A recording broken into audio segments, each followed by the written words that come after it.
قربانی کے بارے میں اقوال اور احادیث۔ رسول اللہ صلی اللہ علیہ وآلہ وسلم نے ارشاد فرمایا، جب تم ماہ ذی الحج کا چاند دیکھ لو اور تم میں سے کسی کا قربانی کرنے کا ارادہ ہو تو اسے چاہیے کہ وہ جانور ذبح کرنے تک نہ اپنے جسم کے بال کاٹے اور نہ ہی ناخن تراشے۔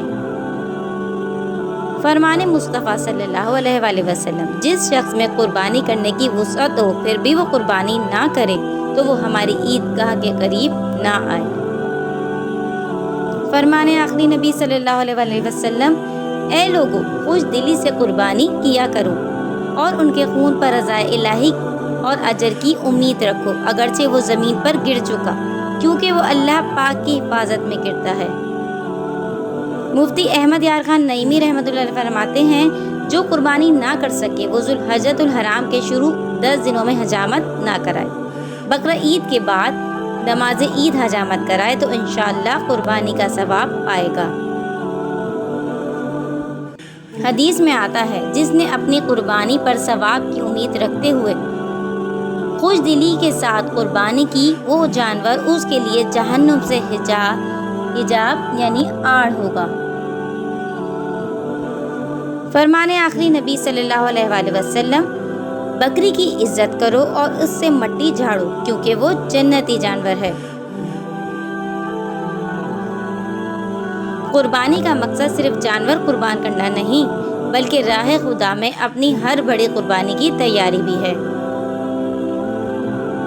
بعض لوگ پورے گھر کی طرف سے صرف ایک بکرا قربان کرتے ہیں، حالانکہ بعض اوقات گھر کے کئی افراد صاحب نصاب ہوتے ہیں اور اس بنا پر ان ساروں پر قربانی واجب ہوتی ہے، ان سب کی طرف سے الگ الگ قربانی کی جائے۔ ایک بکرا جو سب کی طرف سے کیا گیا کسی کا بھی واجب ادا نہ ہوا کہ بکرے میں سے کسی ایک سے زیادہ حصے نہیں ہو سکتے، کسی ایک طے شدہ فرد ہی کی طرف سے بکرا قربان ہو سکتا ہے۔